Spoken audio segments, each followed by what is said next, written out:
All right, welcome back. We got another knife in today. This one I'm gonna actually do real quick here off the camera because it just has a ton of personal info written all over it. So bear with me. Here's the worker that's doing the work. Let's get this open and see what we got. All right, this is what I was thinking it might be. Very cool. Another Tactile. What's this? From Knifejoy. Nice of them to include that cool little sticker. Kind of a fun one. This one is their exclusive. And yeah, I'm excited about it. Look at that. The box is upside down. It's funny. I haven't seen that before.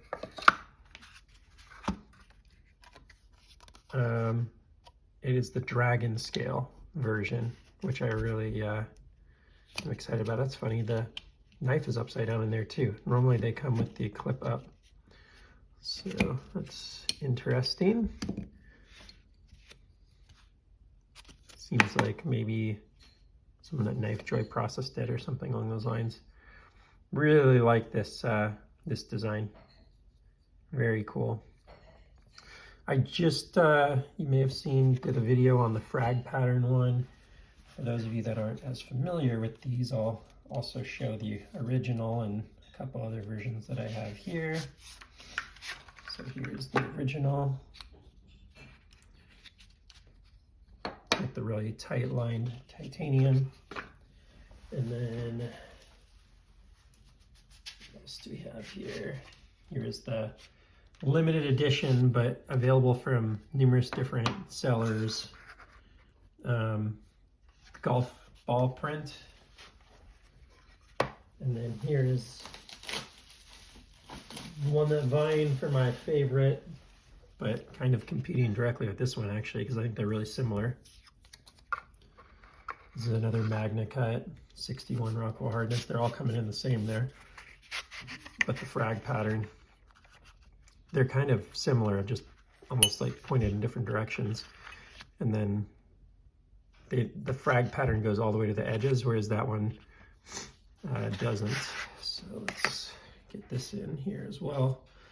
Also notice on the monkey edge one, they got the monkey edge emblem on there. All of them have this same, oh, that's interesting. The golf ball one does not have the same one, so that one's different. I was gonna say on the back, they're all the same.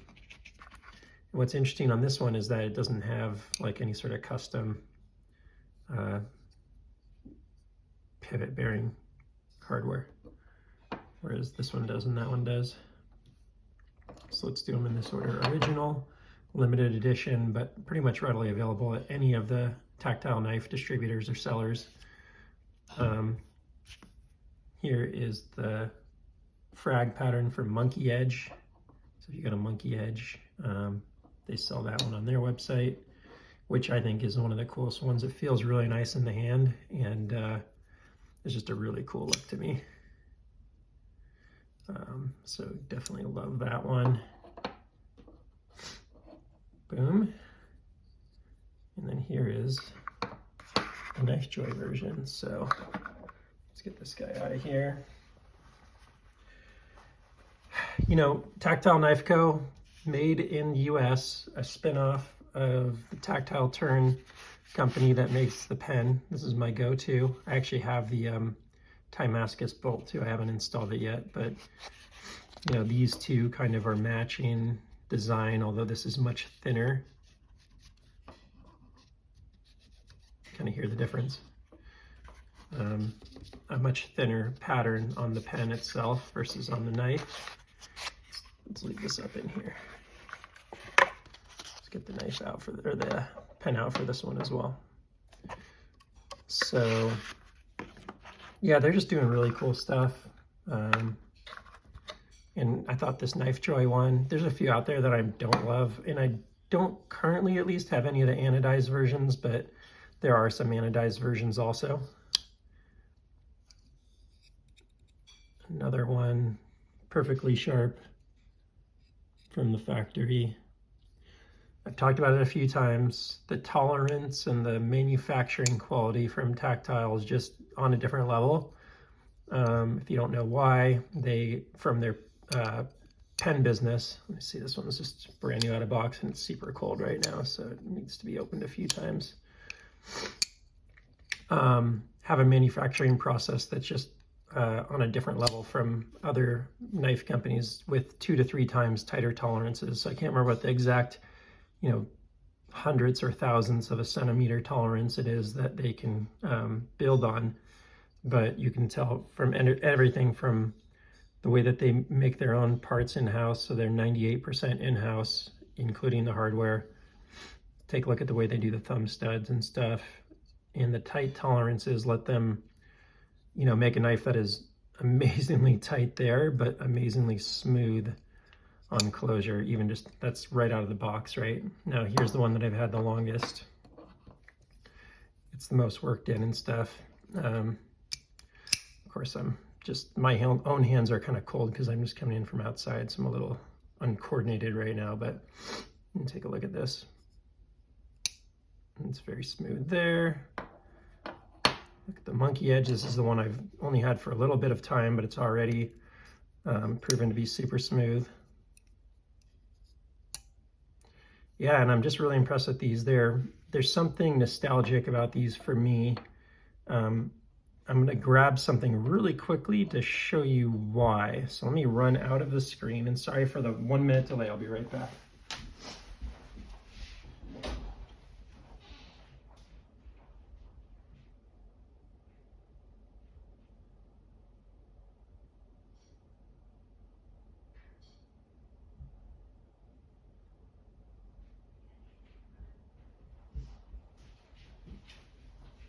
All right, sorry about the wait there, but I want to show you my one of my reasons for really liking these, and that is that they remind me a lot of my grandfather's old lighter.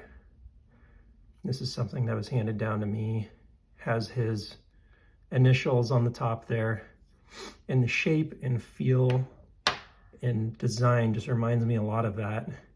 And I actually have one coming in a similar color. That'll be my last, I think, for now at least, of the Tactile series that I'm going to be collecting. But this Knifejoy one is super cool. Something about the way that they edge around here and stuff reminds me of this. It's different pattern inside, of course, but if you look up close, it's actually just a bigger version of a very similar pattern. And this is really cool for me. It's a big part of why I have been attracted to these Tactile Knife Co. examples. This one actually reminds me a lot of it too. Different pattern, but just how it's engraved and stuff, and milled, I suppose is the right term. Yeah, and I really like what they do with them. They're really good for the finger flick. As you just saw there, they come out amazingly fast for the finger flick. Not as big of a fan of the thumb approach on here, because I find that my thumb kind of crosses the blade path.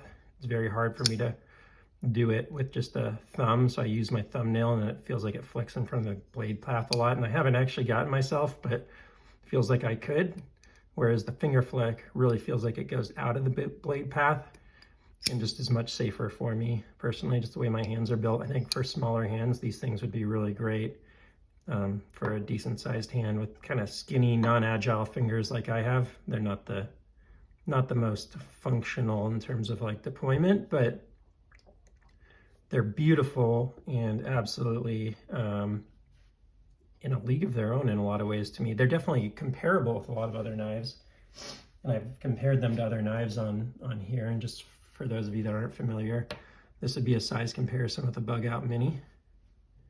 So you can just see those directly comparing to one another. So very similar in size there with the Bug Out Mini, maybe even just a little bigger. It definitely weighs twice as much. It's like 2.5 or 3 ounce knife, and then smaller than a standard Bug Out here.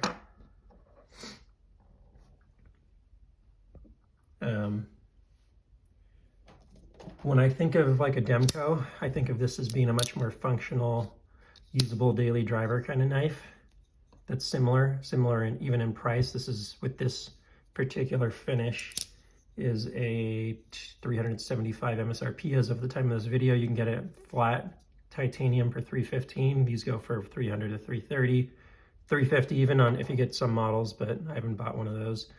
But you know, I think of it as being like versus an 80-20.5, somewhat similar in some ways, but smaller, lighter, more compact, more of a gentleman's knife kind of knife. So those have been my go-to. Very excited about them, and have one more coming in, and then I think I'm cutting myself off on these Tactile. We'll see. They just make some really cool collaboration knives with others, and it gets me really enthused about, from a collector perspective, collecting them and having different examples of them. I just think they're really elegant, great fit and finish, and yeah, each one of them has its own little character in a way, and I think that just has me very enthused about the collectability. So let's jump through a few of these again. So here's the, let me get focused here. Here's the standard titanium. You can get this anywhere for $300, $299, whatever it is. Again, all of these are Magna Cut. You're gonna have the same blade finish. I think it's kind of a, I guess, a tumbled finish on all of them, and Magna Cut on all of them. And just love for a new company to come out swinging, bringing in, you know, basically the, I don't want to call it most aggressive, but most premier or progressive knife steel day one. That's pretty cool, and they did it right. There's a flipper version I've been searching for. If you want to sell one, please reach out to me and let me know.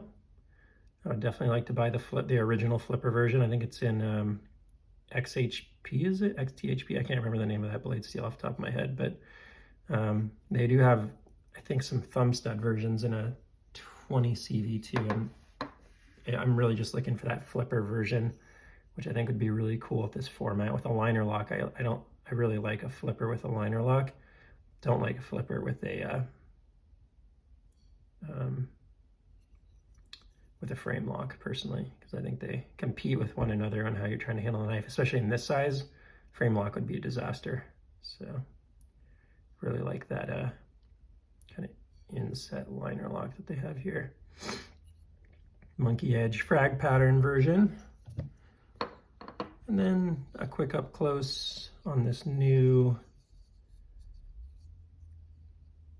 Knifejoy dragon scale version. And then I got one more kind of cool one coming in more of that bronze gold color from my lighter that I just showed you. So yeah, stoked to have this. Glad to expand the collection once again. This one I'm finding a little tight out of the box. Like, it's not deploying easily out of the box compared to the other ones. So I'm gonna have to do a little, I don't know what's going on, if it's just tight on the detent or if it's cold or new or what, but most of them have pretty much been pretty easy out of the box to deploy. This one's giving me a little more trouble than I'm used to. My hands might just be fatigued here towards the end of the video, but I'm gonna have to take a look at that and either resolve it or talk with Knifejoy potentially.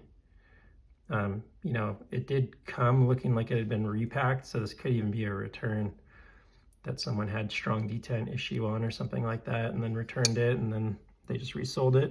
But I don't know, I've never bought from Knifejoy before, so I'm not sure if that'd be part of their practice. That was my first time, I think, getting it to open, so that's a good sign in the right direction. So the Thumbstud approach seems to be working now pretty well. Okay. Not sure what's going on with the finger flick at this point, but it could just be my fatigue. So anyway, let's see how the finger flick goes on this guy. Yeah, so I don't know. I'm gonna have to take a look at that and see. Generally, these have been really quality out of the package though. I watched a Knife Nerds podcast with the manufacturer this week. That was pretty entertaining. If you haven't seen it yet, it was a live casting and it's been recorded and you can see it on YouTube. Definitely check it out. It's with Michael from, I think his name is Mike or Michael from Tactile Knife on the Knife Nerds podcast. And they've got some other cool knives coming out soon, larger size and a fixed blade. So yeah, good stuff. Excited to have this. I'll, be looking into the performance issues I'm having. I'm never super good at opening and deploying knives like this, especially when they're just like that tight of a tolerance, but this one does seem a little extra challenging, so I'll be taking a look at that. There you go. I think we'll leave it at that for now. Thanks for stopping by. If you have questions or corrections for the video, let me know. As a reminder, Tactile Knife Co., very cool, US made, right out of Dallas, Texas area. So check them out. All right, thanks for stopping by. Take care, and we'll see you on the next one.